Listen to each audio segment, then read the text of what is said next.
La famille de Maître Mountaga Tall a demandé cette semaine aux autorités maliennes de clarifier les circonstances de sa disparition après avoir annoncé son enlèvement à son domicile. Elle précise dans un communiqué que l'avocat et homme politique a été amené par des individus armés et encagoulés à bord de véhicules non immatriculés dont l'identité et la qualité n'étaient pas connues au moment des faits.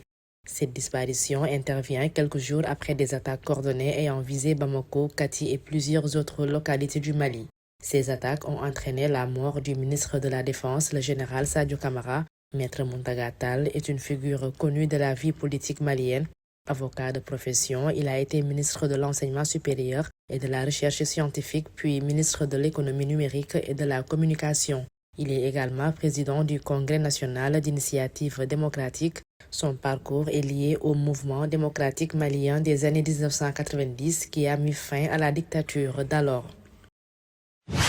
2 militaires américains engagés dans l'exercice African Lion 2026 ont été portés disparus cette semaine près de Cap Dra dans la région de Tantan selon des sources officielles des forces armées royales. Les autorités marocaines, en coordination avec leurs homologues américains, ont confirmé la disparition des 2 membres des forces américaines participant aux manœuvres sans préciser à ce stade les circonstances exactes de l'événement. African Lion 2026 rassemble plusieurs milliers de militaires issus de différents pays partenaires avec des exercices répartis sur plusieurs sites au Maroc, notamment dans les régions du Sud. La Chambre criminelle spécialisée dans les affaires de corruption en Tunisie a confirmé cette semaine la condamnation à 6 ans de prison d'Halima Ben Ali, fille de l'ancien président Zine El Abidine Ben Ali, selon des informations relayées par plusieurs médias locaux. Poursuivi pour des infractions financières, l'intéressé aujourd'hui âgé de 33 ans voit ainsi sa peine maintenue en appel sans communication officielle détaillée sur les faits retenus. Ce verdict s'inscrit dans la continuité des procédures engagées depuis 2018 lorsque le nom d'Halima Ben Ali est apparu dans plusieurs dossiers liés à des malversations financières attribuées à l'entourage de l'ancien régime. Ses avocates en France comme en Tunisie contestent toutefois la validité des poursuites, affirmant qu'elle était mineure au moment des faits reprochés et qu'aucun rôle actif ne peut être lui imputé.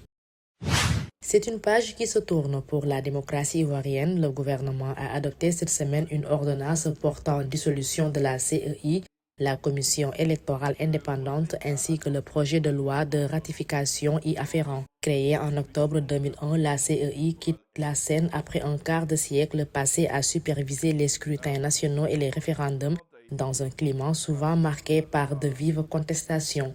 Du côté de l'opposition, les réactions ne sont pas fait attendre. Le MGC, le mouvement des générations capables, présidé par l'ex-première dame Simone Eyivé, a déclaré prendre acte de cette mesure tout en qualifiant la décision d'étape importante. Le parti regrette une mesure tardive et ajoute que cette dissolution doit ouvrir la voie à un processus inclusif et apaisé. Pour Pascal Affinguessan, président du FPI, Front populaire ivoirien, l'heure est à la rupture. Dans une déclaration virulente, il a salué le départ de ce qu'il qualifie de CEI des crises électorales et de la mort. Les leaders de l'ex-GCAP, le groupe de concertation des acteurs politiques dissous récemment par la Cour suprême, ont été condamnés à 8 ans de prison par la justice tchadienne après avoir été reconnus coupables de l'ensemble des faits qui leur étaient reprochés, notamment rébellion, détention illégale d'armes de guerre, mouvement insurrectionnel et attroupement.